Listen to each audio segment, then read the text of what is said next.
Welcome students. कैसे हैं आप लोग? आशा करता हूँ अच्छे ही होंगे। तो बच्चों, कल हमारा लेक्चर नंबर जो 1 हुआ था उसके अंदर अपन ने chapter 8 cell the unit of life के बारे में बात किया था, इंट्रोडक्शन के बारे में बात किया था। हमने देखा था सेल क्या होती है, हमने बात करी थी सेल थ्योरीज की, हमने यूनिसेलुलर मल्टीसेलुलर ऑर्गेनिजम्स की भी बात करी थी, हमने सेल का ओवरव्यू लिया था, हमने सेल की शेप, सेल के साइज, इन सब के बारे में बात कर लिया था। और मैंने वादा किया था कि हम कल यानी कि आज लेक्चर नंबर 2 लेकर आएंगे प्रोकैरियोटिक सेल का। उम्मीद करता हूँ आप नोट्स बना रहे होंगे। पीडीएफ तो मैं दे ही दूंगा आपको, लेकिन आप खुद से भी एक बार नोट्स बना लें, क्योंकि पहली बार अगर आप पढ़ रहे हैं तो एक बार सिस्टमेटिक ढंग से पढ़ें, लिख कर पढ़ें, उसे याद आपको रह जाएगा लंबे समय तक। तो चलो बच्चों, आज शुरू करते हैं प्रोकैरियोटिक सेल से। तो जैसा कि कल हमने बात करी थी कि दो टाइप की सेल्स होती हैं, एक प्रोकैरियोटिक होती हैं, दूसरी यूकैरियोटिक होती हैं। अगर हम बात करें प्रोकैरियोटिक सेल्स की, तो आपको पता है ये यूनिसेलर ऑर्गेनिजम्स हैं। जो प्रोकैरियोटिक सेल वाले ऑर्गेनिजम्स होते हैं वो यूनिसेलर होते हैं, सिंगल सेल के बने हुए होते हैं। कुछ प्रोकैरियोटिक के एग्जाम्पल मैंने आपके सामने रखे हैं, जैसे कि यू बैक्टीरिया, जैसे कि ब्लू ग्रीन एल्गी, जैसे कि आर्की बैक्टीरिया, जैसे कि माइकोप्लाज्मा। ये सब आपने चैप्टर नंबर 2 बायोलॉजिकल क्लासिफिकेशन में भी पढ़ा होगा। एक चीज़ आपको बता दूं कि प्रोकैरियोट्स के सिर्फ ये 4 एग्जाम्पल नहीं हैं, एग्जाम्पल और भी हैं। हमने 4 लिए हैं क्योंकि 4 एनसीईआरटी में अच्छे से दिए हुए हैं। हमने इन्हीं 4 की बात करनी है, eubacteria, blue green algae, also known as cyanobacteria, archaebacteria और माइकोप्लाज्मा। हम अभी टोटली एनसीईआरटी ओरिएंटेड रखेंगे अपने लेक्चर्स को, ठीक है भाई। चलिए, तो बात हुई प्रोकैरियोट्स की।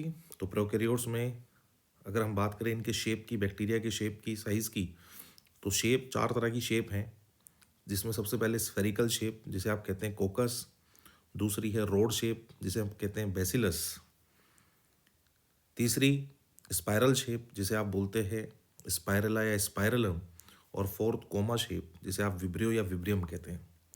4 शेप याद रखनी है, चारों के डायग्राम आपके सामने हैं। Cocci, bacilli, spiral shape, spirilla, vibrio, ये 4 शेप आपके सामने हैं बच्चों। वैसे तो हर एक सेल, जितने भी आप शेप वाली देख रहे हैं, 4 शेप आप जो यहाँ सेल की देख रहे हैं, बहुत सारे एग्जाम्पल हैं इनके। इतने एग्जाम्पल आप याद कर भी नहीं पाओगे, लेकिन एक रोड शेप जिसे आप बेसिलस कहते हैं, रोड शेप बैक्टीरिया, इसका एक एग्जाम्पल आप जरूर याद रखिएगा, ई कोलाई। रोड शेप का एक एग्जाम्पल आप जरूर याद रखिए, बेसिलस का एक एग्जाम्पल आप जरूर याद रखिए, ई कोलाई। अगर आपसे कोई पूछे कि ई कोलाई की शेप क्या होती है, तो आपको सीधा सा आंसर देना रोड शेप, क्योंकि ई कोलाई एग्जाम्पल एक ऐसा एग्जाम्पल है जो बहुत सारी जगह पर आएगा 11th में और 12th में। और ई कोलाई की शेप आपको याद रखनी है बेसिलस या फिर कहें रोड शेप। तो शेप होगी 4 तरह की, स्फेरिकल, रोड शेप, स्पाइरल और कोमा। स्फेरिकल यानी कोकस, रोड शेप मतलब बेसिलस, स्पाइरल यानी स्पाइरलम, कोमा यानी विब्रियम। ये तो बात खत्म हुई हमारी शेप की। आगे चलते हैं बच्चों। बैक्टीरिया 2 तरीके के होते हैं, या तो बैक्टीरिया मोटाइल होंगे मोटिलिटी के बेसिस पे, या तो नॉन मोटाइल होंगे। सारे बैक्टीरिया मोटाइल नहीं होते हैं।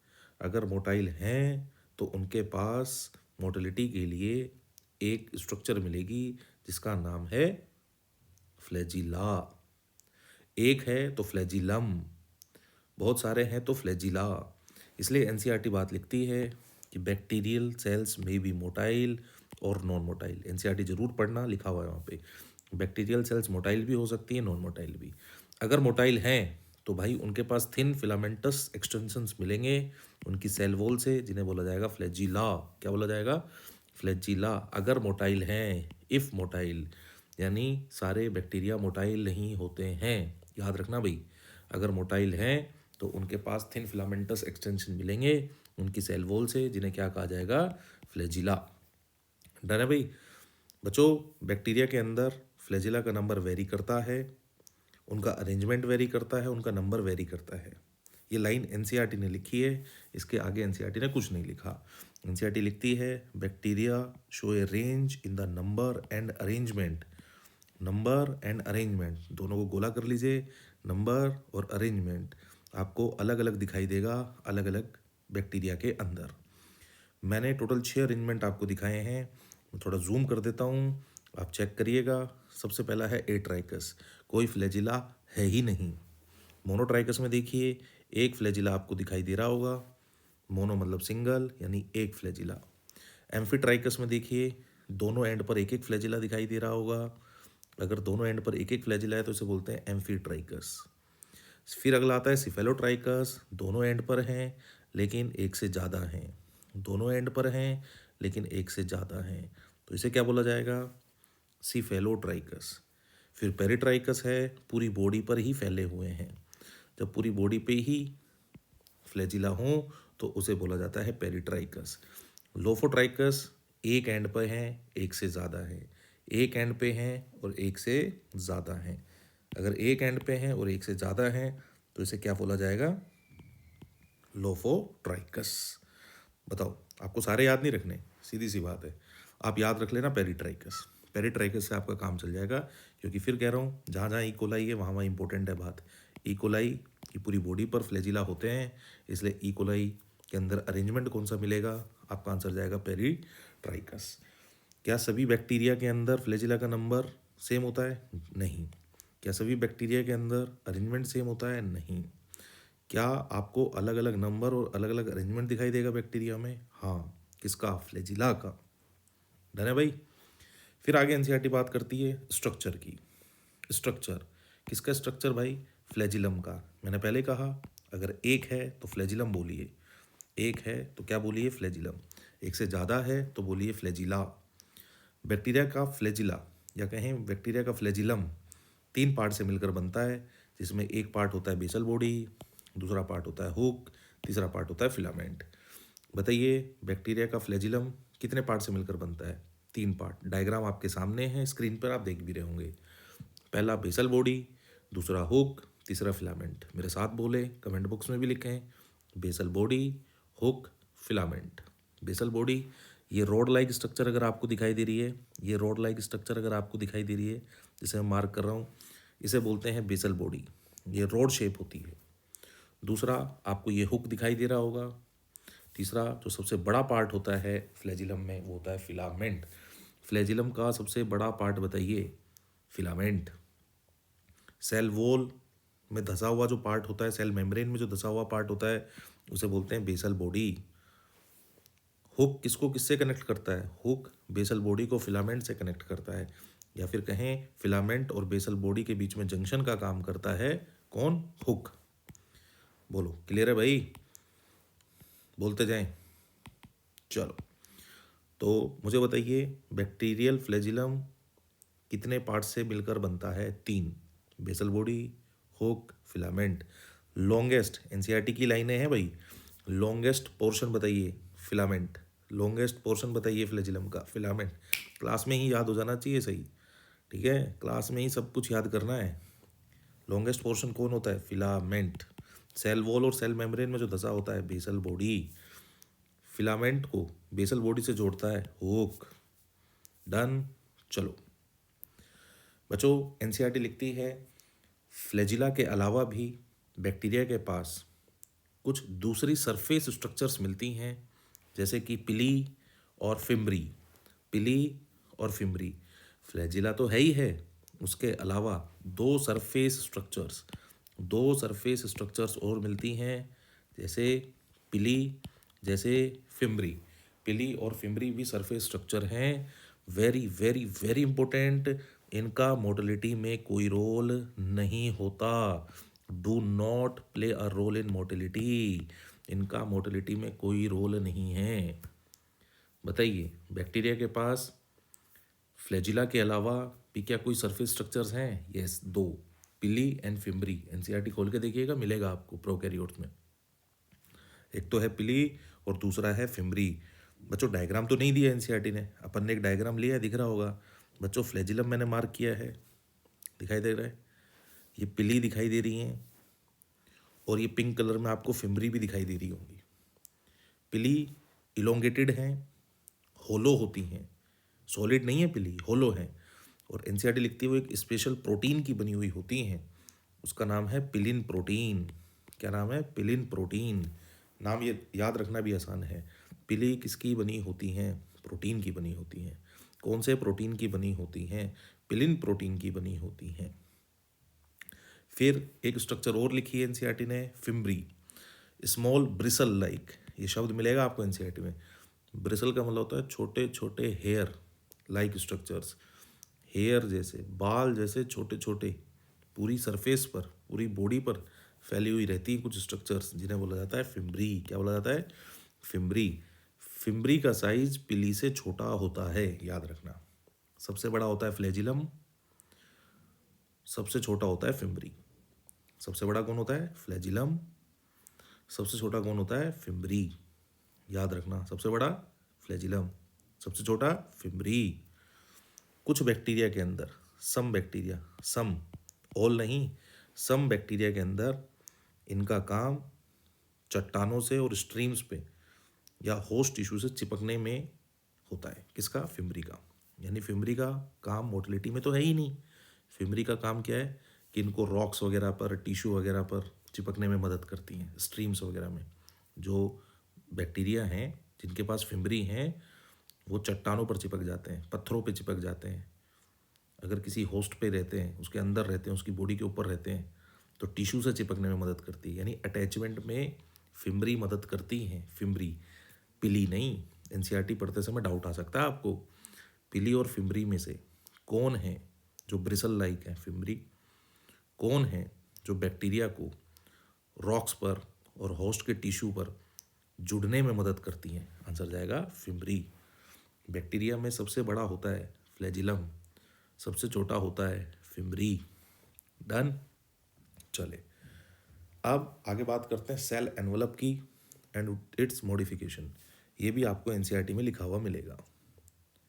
बच्चों, एनसीईआरटी एक बड़ी प्यारी लाइन लिखती है, organization of prokaryotic cell is fundamentally similar even though prokaryotes exhibit a wide variety of shape and function. आपको प्रोकैरियोट्स की शेप अलग अलग मिल सकती है, प्रोकैरियोट्स के फंक्शन भी अलग अलग मिल सकते हैं, लेकिन जब आप उनकी बेसिक स्ट्रक्चर्स देखेंगे तो आपको बहुत सारी फंडामेंटल सिमिलैरिटीज़ उनके अंदर देखने को मिलेगी। क्या कह रहा हूँ? प्रोकैरियोट्स की शेप अलग अलग हैं, प्रोकैरियोट्स के फंक्शन भी अलग अलग हैं, लेकिन जो उनका बेसिक ऑर्गेनाइजेशन है वो सेम है। यानी फंडामेंटल सिमिलैरिटीज़ बहुत सारी हैं प्रोकैरियोट्स में। Most prokaryotic cell, particularly bacterial cell, have a chemically complex cell envelope. Prokaryotic cell के पास सेल एनवलप होता है। सेल एनवलप 3 लेयर्ड स्ट्रक्चर है। सेल एनवलप कितने लेयर्ड स्ट्रक्चर है? 3 लेयर्ड स्ट्रक्चर होती है सेल एनवलप। क्या प्रोकैरियोट्स की शेप अलग अलग हो सकती है? बिल्कुल हो सकती है। क्या प्रोकैरियोट्स के फंक्शन अलग अलग हो सकते हैं? बिल्कुल हो सकते हैं। लेकिन शेप अलग अलग है, फंक्शन अलग है, लेकिन फंडामेंटल सिमिलैरिटी सेम है। सर कैसे फंडामेंटल सिमिलैरिटी कैसे? देखो, किसी के पास भी न्यूक्लियर मेम्ब्रेन नहीं है, मतलब न्यूक्लियस नहीं है। बात समझ रहे हो? किसी के पास भी कोई मेम्ब्रेन, कोई भी प्रोकैरियोट हो, किसी के पास भी मेम्ब्रेन बाउंड सेल ऑर्गेनल नहीं है, तो हो गया ना फंडामेंटल सिमिलर। हाँ, शेप अलग अलग हो सकता है, फंक्शन भी अलग अलग हो सकता है, हम मना कर ही नहीं रहे उस चीज़ को। सेल एनवलप की बात करें तो टाइटली बाउंड सेल एनवलप एक टाइटली बाउंड एनवलप है जो कि 3 लेयर से मिलकर बनता है, जिसमें पहली लेयर होती है ग्लाइकोकैलिक्स, दूसरी लेयर होती है सेल वॉल, तीसरी लेयर होती है सेल मेम्ब्रेन। बताइए, cell membrane single layered structure है, बाई लेयर्ड स्ट्रक्चर है, या ट्राई लेयर्ड स्ट्रक्चर है? ट्राई लेयर्ड स्ट्रक्चर है। पहला है ग्लाइकोकैलिक्स, दूसरा है सेल वॉल, तीसरा है सेल मेम्ब्रेन। देखो, हमने एक डायग्राम भी लगाया है। क्या आपको ग्लाइकोकैलिक्स दिखाई दे रहा है? क्या आपको ग्लाइकोकैलिक्स दिखाई दे रहा है? मैंने हाईलाइट कर दिया। क्या आपको सेल वॉल भी दिखाई दे रहा है लिखा हुआ? चेक करो। क्या आपको सेल मेम्ब्रेन भी दिखाई दे रहा है? Cell membrane, cell wall, glycocalyx अंदर से बाहर चल रहे हैं। Cell membrane, cell wall, glycocalyx, तीनों को मिलाकर सेल एनवलप कहा जाता है। क्या कहा जाता है? Cell envelope. ये मिलकर प्रोटेक्शन देने का काम करती हैं, मतलब सिंगल प्रोटेक्टिव यूनिट की तरह काम करती हैं तीनों मिलकर। कौन तीनों? Glycocalyx, cell wall, cell membrane. Glycocalyx, cell wall, cell membrane equals to cell envelope. Cell envelope में कौन कौन आ गया भाई? ग्लाइकोकाइलिक्स आ गया, सेल वॉल आ गया और सेल मेम्ब्रेन भी आ गया। चलो, तीनों लेयर के अपने अपने काम हैं, लेकिन जब प्रोटेक्शन की बात होती है तो तीनों मिलके प्रोटेक्शन कर रही हैं। फंक्शन अलग अलग हैं तीनों के। ग्लाइकोकैलिक्स के अपने काम है, सेल वॉल के अलग काम है, सेल मेम्ब्रेन के अलग काम है। लिखती है NCERT, although each layer of the envelope perform distinct function, then they act together as a single protective unit. आओ तो इनके फंक्शंस की भी बात कर लेते हैं बच्चों। अलग अलग बैक्टीरिया के अंदर ग्लाइकोकैलिक्स का कॉम्पोजिशन और थिकनेस, कॉम्पोजिशन भी और थिकनेस भी अलग अलग मिलेगा। ग्लाइकोकैलिक्स डिफर्स इन कॉम्पोजिशन, कॉम्पोजिशन भी अलग अलग है और थिकनेस भी अलग अलग होती है अलग अलग बैक्टीरिया में। ग्लाइकोकैलिक्स का कॉम्पोजिशन भी अलग अलग है, थिकनेस भी यानी मोटाई भी अलग अलग है अलग अलग बैक्टीरिया में। आपको ग्लाइकोकैलिक्स दो फॉर्म में मिल सकता है बड़े भाई, एक कैप्सूल की फॉर्म में, एक स्लाइम लेयर की फॉर्म में। सॉरी, ग्लाइकोकैलिक्स या तो कैप्सूल की फॉर्म में मिलेगा, ग्लाइकोकैलिक्स या तो स्लाइम लेयर की फॉर्म में मिलेगा। एक्टिवनेस बनाए रखिए भाई, एनसीईआरटी की एक एक लाइन से क्वेश्चन आता है, प्लीज़ याद रखिएगा इस बात को मेरी। ग्लाइकोकैलिक्स आपको दो फॉर्म में मिल सकता है, ग्लाइकोकैलिक्स दो फॉर्म में मिलता है, या तो कैप्सूल की फॉर्म में या तो स्लाइम लेयर की फॉर्म में, या तो कैप्सूल की फॉर्म में या तो स्लाइम लेयर की फॉर्म में। कैप्सूल होगा तो वो थिक होगा, टफ होगा, रेगुलर होगा और स्मूथ होगा। कैप्सूल कैसा होता है? थिक की thin? Thick, tough, regular, smooth layer है। कैप्सूल कैसी लेयर है? Thick, tough, regular and smooth layer है। कैप्स और स्लाइम लेयर कैसा होगा? Thin, loose, irregular and rough है। यानी ग्लाइकोकैलिक्स आपको दो फॉर्म में मिल रहा है भाई, या तो कैप्सूल की फॉर्म में मिलेगा कुछ बैक्टीरिया में, और कुछ बैक्टीरिया में स्लाइम लेयर की फॉर्म में मिलेगा। काम क्या है? मुद्दा तो ये है ना, काम क्या है? ग्लाइकोकैलिक्स बैक्टीरिया को प्रोटेक्ट करता है डब्ल्यूबीसी से। यानी कोई बैक्टीरिया अगर हमारी बॉडी में आ गया और अगर हमारी डब्ल्यूबीसी से वो बच गया तो उसको बचाने में कैप्सूल ने मदद करी है। थिक, टफ, रेगुलर और स्मूथ लेयर जो है कैप्सूल, उसने मदद करी है। और आपने देखा होगा बैक्टीरिया कॉलोनी बनाते हैं, कॉलोनी इसी स्लाइम लेयर की मदद से बनाते हैं। बताइए, बैक्टीरिया को डब्ल्यूबीसी से बचाने में कौन मदद करता है? कैप्सूल। और कैप्सूल कौन है? ग्लाइकोकैलिक्स ही तो है। बैक्टीरिया कॉलोनी बनाते हैं स्लाइम लेयर की मदद से। स्लाइम लेयर भी तो क्या है? ग्लाइकोकैलिक्स ही तो है। सेल एनवलप में 3 लेयर हैं। पहली ग्लाइकोकैलिक्स, ग्लाइकोकैलिक्स दो फॉर्म में मिलेगी, या तो कैप्सूल या तो स्लाइम लेयर, या तो कैप्सूल या तो स्लाइम लेयर। कैप्सूल थिक है, टफ है, रेगुलर है, स्मूथ है। थिक है, टफ है, रेगुलर है, स्मूथ है। मेरे साथ साथ बोलोगे तो याद हो जाएगा। स्लाइम लेयर थिन है, लूज है, रेगुलर है, रफ है। कॉलोनी है, कॉलोनी बनानी है तो स्लाइम लेयर होगी। बचना है डब्ल्यूबीसी से तो कैप्सूल में कन्वर्ट हो जाएगी। डन भाई, ये तो बात हुई ग्लाइकोकैलिक्स की। सेल एनवलप में सेकंड लेयर जो है बाहर से अंदर की तरफ चलते हुए होगी सेल वॉल। कौन होगी? Cell wall. Cell wall, bacteria की सेल वॉल रिजिड होती है और मेनली बनी होती है, ओनली नहीं बोल रहा हूँ, मेनली बनी होती है पेप्टिडोग्लाइकेन की। बैक्टीरिया की सेल वॉल रिजिड होती है, पेप्टिडोग्लाइकेन की बनी होती है। पहली बात तो ये बताओ भाई, बैक्टीरिया के पास सेल वॉल होती है नहीं होती? होती है। प्रोकैरियोट्स के पास सेल वॉल होती है कि नहीं होती है? होती है। एक्सेप्शन की बात नहीं कर रहा हूँ, एक्सेप्शन माइकोप्लाज्मा है। माइकोप्लाज्मा ही प्रोकैरियोट्स है, लेकिन उसके पास सेल वॉल नहीं है। अब उसको हटा दो। उसके अलावा अगर आपसे कोई जनरल स्टेटमेंट पूछे कि सेल वॉल है कि नहीं है, भाई बैक्टीरिया के पास है। कौन मना कर रहा है? किसके पास नहीं है? माइकोप्लाज्मा के पास नहीं, वो एक्सेप्शन है। सेल वॉल रिजिड है, टफ है, इसलिए ये शेप ऑफ द बैक्टीरिया को डिसाइड करती है। ये स्ट्रॉन्ग स्ट्रक्चरल सपोर्ट देती है और बैक्टीरिया को कटने फटने से, बस्टिंग से, कोलैप्सिंग से भी बचाती है। बोलो कौन है जो शेप ऑफ द सेल को डिटरमाइन करती है? Cell wall, shape of the cell, क्योंकि रिजिड है ना भाई कि बैक्टीरिया की शेप ये होगी, बैक्टीरिया का साइज़ ये है, इस बैक्टीरिया का साइज़ ये है। तो आप एक पर्टिकुलर साइज़ है ना, तो वो साइज़ आप कहाँ से मेज़र कर रहे हैं, किसको देख के मेज़र कर रहे हैं? सेल वॉल, क्योंकि सेल वॉल डिसाइड कर रही है कि भाई इतना बड़ा बैक्टीरिया है, इतना छोटा बैक्टीरिया है, ऐसी शेप है। तो cell wall determine the shape of the cell and provide strong structural support to prevent the bacterium from bursting and collapsing. Bacteria को फटने से, कोलैप्स होने से कौन बचाता है? Cell wall. Cell wall mainly किसकी बनी है? पेप्टिडोग्लाइकेन की। तो सेल एनवलप, पहली लेयर कंप्लीट ग्लाइकोकेलिक्स, दूसरी लेयर सेल वॉल। बताइए सेल वॉल मेनली किसकी बनी है? पेप्टिडोग्लाइकेन। सॉफ्ट है रिजिड है? रिजिड है। शेप ऑफ द सेल को कौन डिटरमाइन करता है? Cell wall. सपोर्ट कौन दे रहा है? बैक्टीरिया को बस्टिंग और कोलैप्सिंग से बचाता कौन है? आंसर जाएगा सेल वॉल। तीसरी लेयर सेल मेम्ब्रेन। तीसरी layer cell membrane, also known as plasma membrane, also known as bio membrane, also known as unit membrane, कई सारे नाम है भाई। सेल मेम्ब्रेन कह लो, प्लाज्मा मेम्ब्रेन कह लो, एक ही बात है।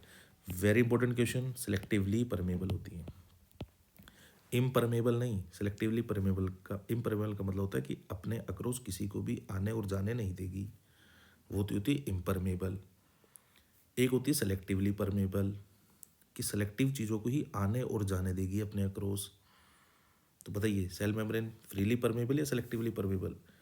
जैसे सेल है, ये इसकी सेल मेम्ब्रेन है, तो कुछ सेलेक्टिव चीज़ें जैसे A B C D E F यहाँ लिख दिया, जैसे ए को तो आने दे रही है कि ए तुम तो आ जाओ, बी को रोक दिया, सी को आने दे रही है, ई को जाने दे रही है, बोलो हाँ के ना, एफ को रोक दिया, तो सेलेक्टिवली परमेबल होगी। हर कोई आ और जा नहीं सकता इसके क्रॉस, सेलेक्टिव ही आ और जा सकते हैं। Plasma membrane is freely permeable और selectively permeable? Selectively. And interact with the outside world. Outside world का मतलब है कि बाहर, सेल के बाहर और सेल के अंदर क्या आएगा और क्या जाएगा, ये डिसाइड करने वाली कौन सी है मेम्ब्रेन? सेल मेम्ब्रेन, इसलिए वो सेलेक्टिवली परमेबल है। लिपिड प्लस प्रोटीन की बनी है बैक्टीरिया की सेल मेम्ब्रेन, इसको प्यार से लिपोप्रोटीन भी बोल देते हैं। बताइए सेल मेम्ब्रेन किसकी बनी है? लिपिड प्लस प्रोटीन की। और यूकैरियोट्स की भी cell membrane lipid plus protein की बनी होती है, इसलिए this membrane is structurally similar to the eukaryotes. NEET में आया हुआ है क्वेश्चन भाई, इसलिए ये मेम्ब्रेन स्ट्रक्चरली सिमिलर है किसके? यूकैरियोट्स के। कैसे भाई? इनकी भी लिपिड प्लस प्रोटीन की बनी है, और यूकैरियोट्स जितने भी हैं उनकी भी लिपिड प्लस प्रोटीन की बनी है, तो स्ट्रक्चर तो सेम ही होगी भाई। सेम मतलब सिमिलर होगी भाई। लिपिड प्लस प्रोटीन की इनकी भी है, लिपिड प्लस प्रोटीन दूसरों की भी है। तो दो बातें याद रखना, प्लाज्मा मेम्ब्रेन कैसी है? सेलेक्टिवली परमेबल है। बनी किस चीज़ की होती है? लिपिड प्लस प्रोटीन की। क्या यूकैरियोट से इनकी स्ट्रक्चर सिमिलर है? बिल्कुल है, क्योंकि यूकैरियोट्स की भी लिपिड प्लस प्रोटीन की है, इनकी भी लिपिड प्लस प्रोटीन यानी कि लिपोप्रोटीन की बनी हुई होती है। डन। चले, सेल एनवलप पूरा हुआ। पहले ग्लाइकोकेलिक्स, दूसरे नंबर पे बोलो सेल वॉल, तीसरे नंबर पे सेल मेम्ब्रेन। चलो चलो सेल मेम्ब्रेन के अंदर, चलो सेल के अंदर पहुंच गए। अब सेल के अंदर आएगा साइटोप्लाज्म। क्या आएगा? साइटोप्लाज्म, द फ्लूइड मैट्रिक्स, जो कि सेल के अंदर होता है, फ्लूइड मैट्रिक्स, उसे हम क्या बोलते हैं? साइटोप्लाज्म। कल भी बताया था आपको। इनके साइटोप्लाज्म में, जैसे कि यूकैरियोट्स में सेल ऑर्गेनल मिलते हैं, मेम्ब्रेन बाउंड सेल ऑर्गेनल जो मिलते हैं वो इनके अंदर नहीं मिलेंगे। No organelle like the one in eukaryotes are found in prokaryotes except ribosome. और आपको बता दूं, और आपको पता भी होगा, राइबोसोम मेम्ब्रेन बाउंड नहीं होता है, मेम्ब्रेन लेस होता है। Membrane bound cell organelle eukaryotes में नहीं मिलता है, याद रखें इस बात को। क्या, सॉरी सॉरी उल्टा बोल दिया मैंने, membrane bound cell organelle prokaryotes में नहीं मिलते हैं, membrane bound cell organelle eukaryotes में मिलते हैं। क्या प्रोकैरियोट्स में कोई सेल ऑर्गेनल नहीं मिलता? मिलता है, राइबोसोम। लेकिन राइबोसोम मेम्ब्रेन बाउंड नहीं होता, मेम्ब्रेन लेस होता है।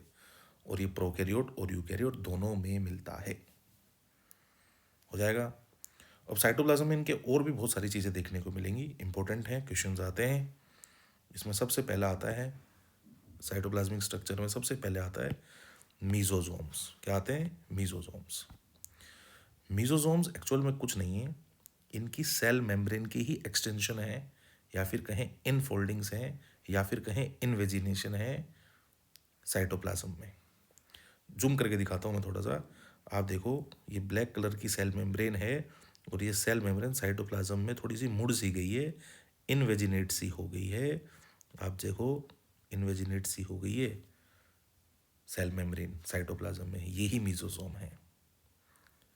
ये वेसिकल्स की फॉर्म में हो सकते हैं, ये ट्यूब की फॉर्म में हो सकते हैं, ये लेमिली की फॉर्म में हो सकते हैं।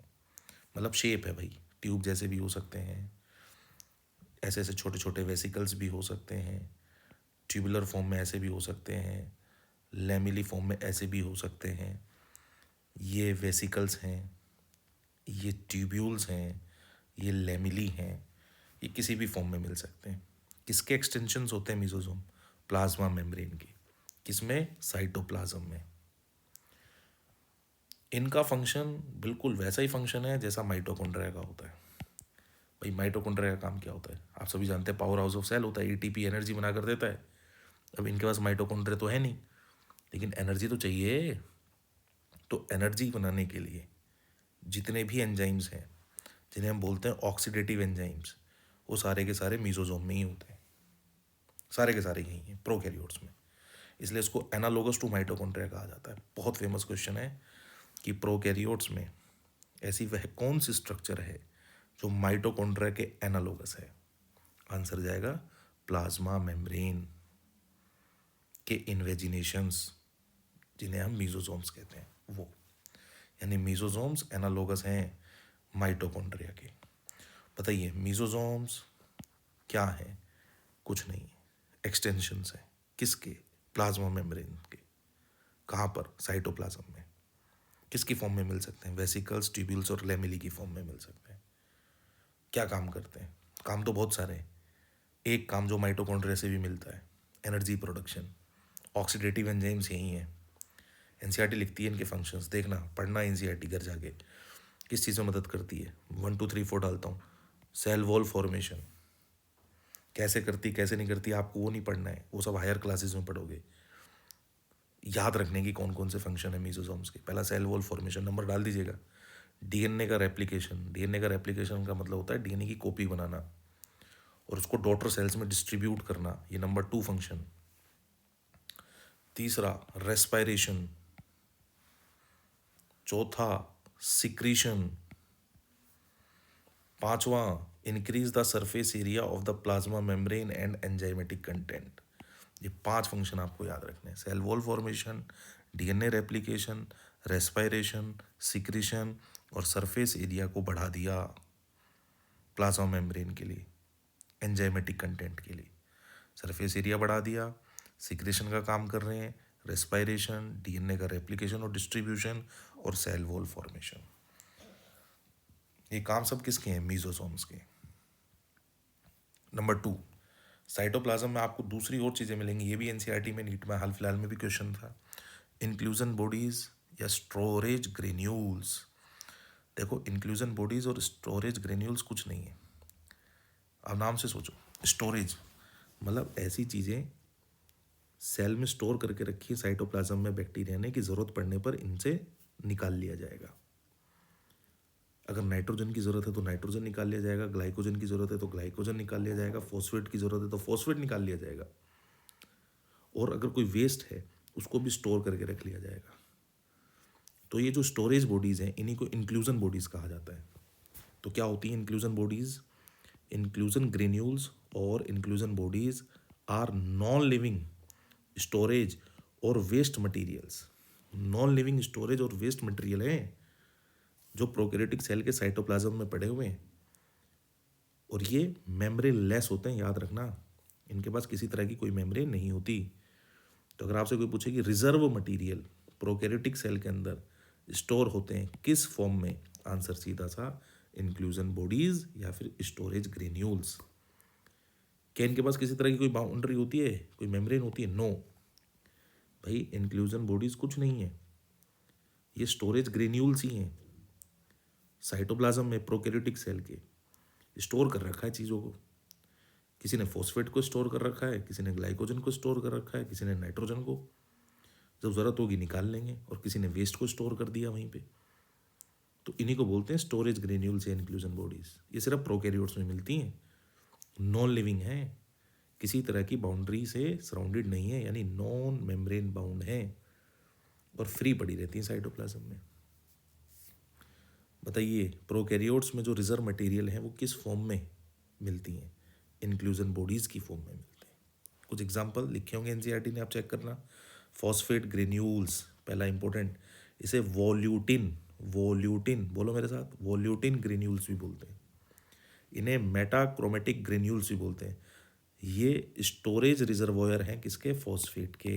बताइए नाम से पता चल रहा है, फॉस्फेट ग्रेन्यूल्स किसको स्टोर करेंगे? फॉस्फेट को। अरे जब जरूरत होगी फॉस्फेट की निकाल लेंगे इनमें से, इन्हें वोल्यूटिन ग्रेन्यूल्स भी कहते हैं। दूसरे ग्लाइकोजन ग्रेन्यूल्स, वो भी लिखे हैं, इनका काम होता है कार्बोहाइड्रेट को स्टोर करना। तीसरे होते हैं cyanophycin granules, phosphate granules, glycogen granules, cyanophycin granules. Phosphate granules, glycogen granules, cyanophycin granules. Cyanophycin granules nitrogen वगैरह स्टोर करते हैं, ये ब्लू ग्रीन एल्गी वगैरह में मिलते हैं। ठीक है, ज़्यादा टेंशन लेने की ज़रूरत नहीं है, जितना दे रखा उतना पढ़ लो, एनसीईआरटी ने ज़्यादा आपसे पूछेगा भी नहीं, जो डिटेल में दे रखा हो डिटेल में पूछ लेगा। फॉस्फेट ग्रेन्यूल्स, ग्लाइकोजन ग्रेन्यूल्स, तीसरे cyanophycin granules.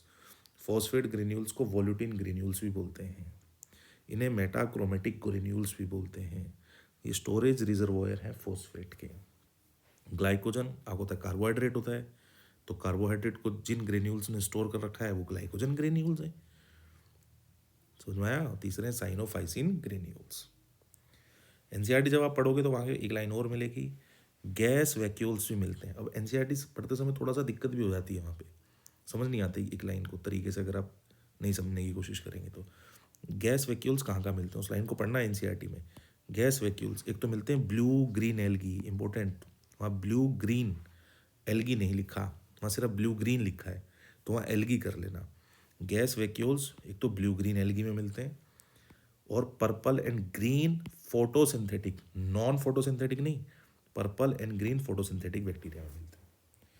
Gas vacuole are found in blue green algae. दूसरा purple and green photosynthetic bacteria में मिलते हैं, हो जाएगा भाई। तीसरी साइटोप्लाज्म में जो स्ट्रक्चर मिलती हैं वो हैं क्रोमेटोफोर्स, जिन्हें थाइलाकोइड भी कहा जाता है। और ये क्रोमेटोफोर्स सभी बैक्टीरिया में नहीं मिलती, पहली बात, ये साइनोबैक्टीरिया जिसे आप ब्लू ग्रीन एल्गी भी कहते हैं उन्हीं के अंदर मिलती है। Chromatophores also known as thylakoid, ये सिर्फ और सिर्फ साइनोबैक्टीरिया में मिलते हैं। ये भी मेम्ब्रेनस एक्सटेंशंस हैं साइटोप्लाज्म में, और इनके पास फोटोसिंथेटिक पिगमेंट्स होते हैं। भाई ब्लू ग्रीन एल्गी फोटोसिंथेसिस करती है, फोटोसिंथेसिस करने के लिए पिगमेंट चाहिए। अब इनका प्लास्टिड वगैरह तो है नहीं जैसे हायर प्लांट्स के पास है, तो उनके सेल मेम्ब्रेन की एक्सटेंशंस है। सेल मेम्ब्रेन प्लाज्मा मेम्ब्रेन जैसे मीजोजोम एक्सटेंशंस थे, वैसी एक्सटेंशन ये हैं जिन्हें क्रोमेटोफोर्स या थाइलाकोइड कहा जाता है। इन्हीं के पास पिगमेंट है, इन्हीं से वो फोटोसिंथेसिस करते हैं। क्लियर है? कौन?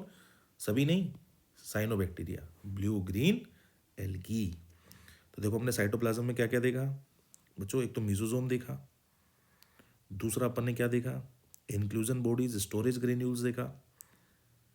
इंक्लूजन बॉडीज से घबराना नहीं है, inclusion bodies non living storage और वेस्ट मटेरियल हैं जो कि साइटोप्लाज्म में फ्री पड़े हैं प्रोकैरियोटिक सेल के। रिजर्व मटेरियल बोल दो, यहाँ रिजर्व कर रखा है चीज़ों को, जरूरत पड़ने पे निकाल लेंगे, और ये किसी तरह की बाउंड्री से बाउंडेड नहीं होते, फ्रीली पड़े हैं साइटोप्लाज्म में। 3 एग्जाम्पल याद रखना है, फॉस्फेट ग्रेन्यूल्स, फॉस्फेट स्टोर करते हैं, एक नाम जरूर याद रखना उसका, वोल्यूटिन भी बोलते हैं। दूसरा ग्लाइकोजन ग्रेन्यूल्स, तीसरे साइनोफाइसिन ग्रेन्यूल्स। गैस वैक्यूल कहाँ कहाँ मिलते हैं? Blue green algae, purple and green photosynthetic bacteria में। क्रोमेटोफोर्स सिर्फ ब्लू ग्रीन एल्गी में ही मिलेगा आपको। चलिए अब बात करते हैं क्रोमेटिन मटेरियल की। इसकी बात करते हैं क्रोमेटिन मटेरियल। आपको होता है बैक्टीरिया में, प्रोकैरियोट्स में कोई वेल डिफाइंड न्यूक्लियस नहीं होता। वेल डिफाइंड न्यूक्लियस नहीं है। डीएनए जहाँ पड़ा होता है उस रीजन को न्यूक्लियोइड बोल देते हैं। न्यूक्लियर मेम्ब्रेन भी नहीं है, न्यूक्लियोलस भी नहीं है, कोई वेल डिफाइंड न्यूक्लियस नहीं है। बैक्टीरिया में जो न्यूक्लियस है, प्रिमिटिव न्यूक्लियस जो है, उसे किस नाम से जानते हैं? न्यूक्लियोइड। और भी बहुत सारे नाम हैं, जैसे कि फिब्रिलर न्यूक्लियस, बहुत सारे, मैं ज़्यादा बताना नहीं चाह रहा अभी, सिर्फ एनसीईआरटी ओरिएंटेड रखते हैं। क्रोमेटिन मटेरियल को न्यूक्लियोइड बोल देते हैं। बैक्टीरिया में कोई वेल डिफाइंड न्यूक्लियस नहीं है, जो प्रिमिटिव न्यूक्लियस है उसी को न्यूक्लियोइड बोल देते हैं। न्यूक्लियर मेम्ब्रेन नहीं है, न्यूक्लियोलस भी नहीं है। जेनेटिक मटेरियल यानी कि डीएनए कैसा होगा? डबल स्ट्रैंडेड होगा। एक स्ट्रैंड ये बनाया, एक स्ट्रैंड ये बनाया, तो आपको दो स्ट्रैंड दिखाई दे रहे होंगे, डबल स्ट्रैंडेड हो गया। सर्कुलर है, बेसिकली नेकिड है। ये शब्द यूज़ किया है एनसीईआरटी ने, नेकिड। नेकिड का मतलब है कि इनके पास हिस्टोन और नॉन हिस्टोन प्रोटीन्स नहीं होते। हिस्टोन और नॉन हिस्टोन प्रोटीन्स आपको यूकैरियोट्स के डीएनए पे मिलेंगे, तो वो वहाँ आएगा। बस आप नाम याद रख लो, नेकिड का मतलब है कि इनके पास हिस्टोन और नॉन हिस्टोन प्रोटीन्स नहीं होते, ये मतलब है नेकिड का। और इनका डीएनए किसी तरह की न्यूक्लियर मेम्ब्रेन से भी सराउंडेड नहीं है। बताइए जेनेटिक मटेरियल कैसा है? सिंगल स्टैंडर्ड या double standard? Double standard. Linear की सर्कुलर? सर्कुलर। नेकिड, नेकिड का मतलब है हिस्टोन और नॉन हिस्टोन प्रोटीन्स नहीं हैं, और किसी तरह की न्यूक्लियर मेम्ब्रेन से भी सराउंडेड नहीं होता। क्या बैक्टीरिया के पास न्यूक्लियस है? नहीं। जो भी प्रिमिटिव न्यूक्लियस है जहाँ डीएनए रखा हुआ है उसे क्या कहते हैं? न्यूक्लियोइड। न्यूक्लियर मेम्ब्रेन नहीं है, न्यूक्लियोलस भी नहीं है। DNA single standard, double standard? Double standard. Linear की सर्कुलर? सर्कुलर। बेसिकली कैसा है? नेकेड। नेकेड का मतलब है हिस्टोन प्रोटीन भी नहीं है और नॉन हिस्टोन प्रोटीन भी नहीं है। ठीक है भाई। एक और बात इंपॉर्टेंट है, ये जो डीएनए तो हो ही गया, ये तो मेन डीएनए है, इसके अलावा दूसरा डीएनए भी मिलता है। छोटा होता है, स्मॉल, सर्कुलर होता है। जीनोमिक डीएनए के अलावा ये डीएनए होता है, बाहर ये डीएनए होता है, इसे बोला जाता है प्लाज्मिड। आप फोटो में देख भी रहे होंगे, ये तो बैक्टीरियल डीएनए मेन डीएनए है। इसके अलावा आपको एक सर्कुलर छोटा सा डीएनए और दिखाई दे रहा होगा इस डीएनए के अलावा, उसको प्लाज्मिड बोलते हैं। इसे extra chromosomal, extra nuclear, extra genomic genetic material भी बोलते हैं। किसको? प्लाज्मिड को। Extra chromosomal, extra nuclear, extra genomic genetic material भी इसी को बोलते हैं, याद रखना। प्लाज्मिड का इस मेन डीएनए से कोई लेना देना नहीं है, ये अपनी कॉपी अपने हिसाब से बनाता है। Plasmid have the ability to replicate independently, ये किसी पर डिपेंड नहीं है, मेन डीएनए पर डिपेंड नहीं है, ये अपनी कॉपी खुद बनाता है, इंडिपेंडेंट। प्लाज्मिड के कोई फायदे हैं क्या? हाँ बिल्कुल, देखो प्लाज्मिड एक तो सभी बैक्टीरिया पे नहीं मिलता, जिसके पास होगा उसको एडिशनल बेनिफिट्स मिलेंगे, एडिशनल यूनिक फिनोटिपिक कैरेक्टर्स उसको मिलेंगे, जैसे रेसिस्टेंस टू एंटीबायोटिक। क्या मतलब है? एक बैक्टीरिया है ए, एक बैक्टीरिया है बी। ए बैक्टीरिया के पास प्लाज्मिड नहीं है, बी बैक्टीरिया के पास प्लाज्मिड है। मैंने कोई एंटीबायोटिक गिराई ए पर, ए के भाई प्लाज्मिड नहीं था, तो उस एंटीबायोटिक से ए तो मर गया। बी के पास प्लाज्मिड था, एंटीबायोटिक गिराई, उस पर कोई असर नहीं हुआ। तो बताओ यूनिक फिनोटिपिक कैरेक्टर्स मिले बैक्टीरिया को? बिल्कुल मिले। यही बात लिखी है, the plasmid DNA confers, confers का मतलब है प्रोवाइड कराना, certain unique phenotypic characters to bacteria, जैसे कि एंटीबायोटिक रेसिस्टेंस। ये क्लास 12th में बायोटेक में बड़ा काम आएगा आपको। डन है बच्चों? साइटोप्लाज्म में और क्या मिलता है सर? बच्चों राइबोसोम, छोटी क्लासेस में ही पढ़े होंगे। ये प्लाज्मा मेम्ब्रेन के साथ एसोसिएटेड हैं। साइज देखो एनसीईआरटी ने दिया हुआ है, आपको याद रखना चाहिए, 15 नैनोमीटर से 20 नैनोमीटर। प्रोकैरियोटिक राइबोसोम दो सब यूनिट से मिलकर बने हैं, एक तो 50S, एक 30S, दोनों को जोड़ दूंगा तो 70S राइबोसोम। एक 50S, एक 30S, दोनों को जोड़ दूंगा तो 70S। राइबोसोम को प्रोटीन फैक्ट्री कहते हैं, इसलिए ribosome are the site of protein synthesis. Protein synthesis की साइट कौन है प्रोकैरियोट्स में? राइबोसोम। प्रोकैरियोट क्या, यूकैरियोट में भी अगर प्रोटीन सिंथेसिस की बात होगी तो राइबोसोम तो होगा ही होगा भैया। इसे प्रोटीन फैक्ट्री बोलते हैं राइबोसोम को। साइज याद रखना, 2 सब यूनिट याद रखना, 50 और 30 दोनों को जोड़ देंगे तो 70s ribosome. Ribosome are membrane bound और non membrane bound? Non membrane bound cell organelles. Ribosomes are membrane bound और या non membrane? Non membrane bound cell organelles. Done. Prokaryote और यूकैरियोट में कॉमन है। अब एक लास्ट टर्म आती है पॉलीराइबोसोम और पॉलीसोम। क्या होता है पॉलीराइबोसोम और पॉलीसोम? बच्चों एमआरएनए का आपने नाम सुना होगा, आपने डीएनए का नाम सुना होगा, आपने राइबोसोम सुन ही लिया। बच्चों एमआरएनए के पास प्रोटीन बनाने की जानकारी होती है। अब उस प्रोटीन बनाने के लिए ये हो गया एमआरएनए। अब इससे प्रोटीन बनाने के लिए चाहिए आपको राइबोसोम। ये हो गए राइबोसोम। आप देखो मैंने एमआरएनए एक लिया, उस पर राइबोसोम बहुत सारे लिए हैं। जब एमआरएनए हो एक और राइबोसोम हो अनेक, एमआरएनए हो एक और राइबोसोम हो अनेक, तो इसी को बोलते हैं पॉलीसोम या पॉलीराइबोसोम। एमआरएनए एक, राइबोसोम अनेक। फिर ये राइबोसोम प्रोटीन बना कर देंगे आपको। देखो आप, इसी को क्या बोलते हैं? पॉलीसोम या फिर पॉलीराइबोसोम। इंपॉर्टेंट है, नीट में दो तीन बार आया है। और सबसे last but not the least, staining of bacteria भी दे रखी है आपको। बच्चों एक साइंटिस्ट थे जिनका नाम था एससी ग्राम।